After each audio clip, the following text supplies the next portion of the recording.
दोस्तों नमस्कार, मैं अमरिंदर पटेल। उत्तर प्रदेश की राजनीति से बड़ी अपडेट आपको बता दें कि उत्तर प्रदेश में 2027 में विधानसभा का चुनाव होने वाला है और समाजवादी पार्टी बिल्कुल मजबूती और बारीकी से अपना फूंक फूंक कर कदम आगे बढ़ाती हुई नजर आ रही है।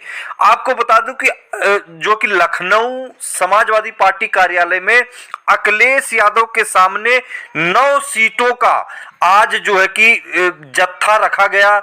9 सीटों की रिपोर्ट वह 9 सीटों की रखी गई जहां पर 1000 से कम मार्जिन से 1000 से कम मार्जिन से समाजवादी पार्टी 2022 विधानसभा चुनाव में हारी थी और उस सीट पर पीडीए के तहत प्रत्याशी का समीकरण बैठाया जा रहा है।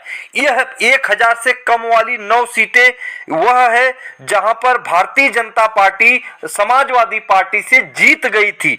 इस सीट को जीतने के लिए अखिलेश यादव और समाजवादी पार्टी बिल्कुल बारीकी से और इसमें क्या पीडीए का तड़का लगाकर सामाजिक ताना बाना का प्रयोग करके और समाजवादी पार्टी निश्चित तौर पर जीतने का प्रयास कर रही है। यह कौन कौन सी 9 सीटें हैं, कौन सा प्रत्याशी समाजवादी पार्टी का, कौन सा प्रत्याशी भारतीय जनता पार्टी का था और कितने वोटों से यह सीट हारी गई है, मैं आपको बताता हूं दोस्तों। पहली सीट मैं आपको बता रहा हूं, बड़ौत की सीट है। बड़ौत विधानसभा सीट पर यहां पर जो है कि भारतीय जनता पार्टी से कृष्णपाल मलिक थे और यहां पर समाजवादी पार्टी और रालोद गठबंधन की तरफ से जयवीर सिंह थे और यहां पर भारतीय जनता पार्टी मात्र 315 वोटों से जीत पाई है 2022 विधानसभा। दूसरी सीट बता रहा हूं दोस्तों, बहुत कम मार्जिन से बिलासपुर की सीट। बिलासपुर विधानसभा की सीट जो कि बलदेव औलख भारतीय जनता पार्टी से प्रत्याशी थे।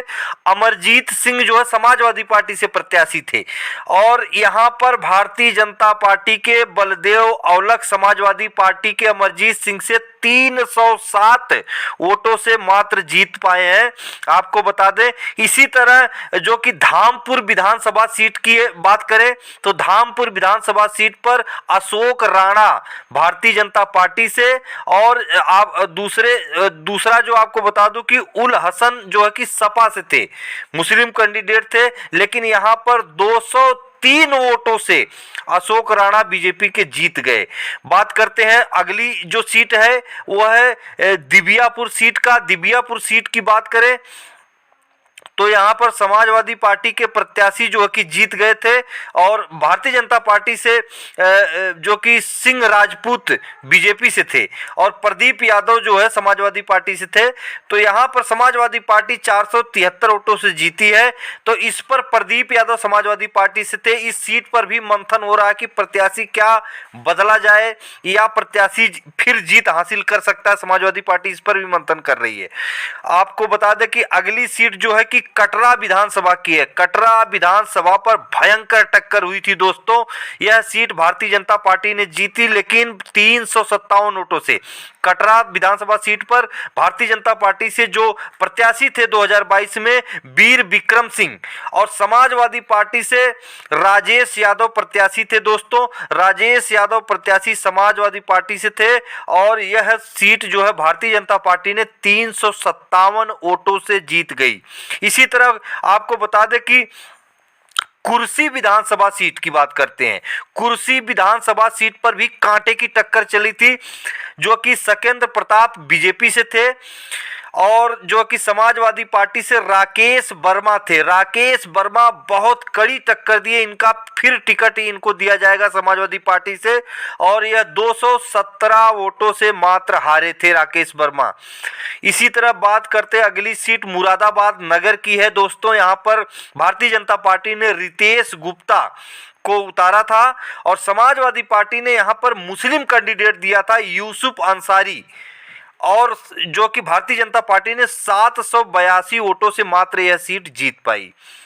अगली सीट की बात करते हैं तो नागपुर विधानसभा की है। नागपुर विधानसभा पे भी दोस्तों कांटे की टक्कर चली थी। भारतीय जनता पार्टी के प्रत्याशी थे मुकेश चौधरी और जो कि समाजवादी पार्टी के धर्म सिंह सैनी थे। धर्म सिंह सैनी यहाँ पर समाजवादी पार्टी से ओबीसी कैंडिडेट थे। साक सैनी कुशवाहा समाज से बहुत कड़ी टक्कर दिए थे भारतीय जनता पार्टी को।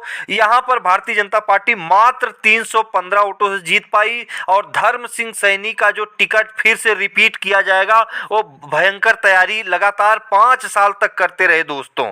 और अगली सीट की बात करते हैं तो यहाँ पर आती है जो कि नहटौर विधानसभा सीट। नहटौर विधानसभा सीट पर बीजेपी से ओम प्रकाश को टिकट दिया गया था और समाजवादी पार्टी से मुंशी राम थे जो कि पीडीए कैंडिडेट थे मुंशी राम, और यह मात्र बीजेपी से 258 वोटों से हारे हैं।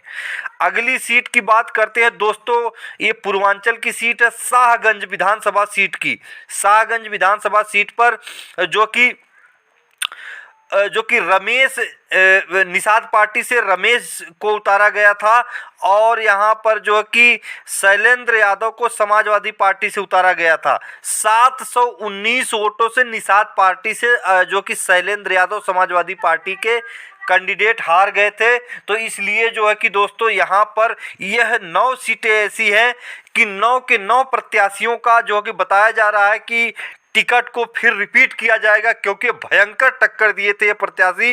निश्चित तौर पर तमाम परिस्थितियों के बावजूद भी ये प्रत्याशी डटे रहे और बताया जा रहा है कि इसमें अगर कोई पीडीए के अलावा टिकट गया होगा तो पीडीए के तहत दिया जाएगा। अगर पीडीए के तहत टिकट है तो इनको रिपीट किया जाएगा। ज़्यादातर इसमें 9 के 9 टिकट को रिपीट करने की जो चर्चा चल रही है।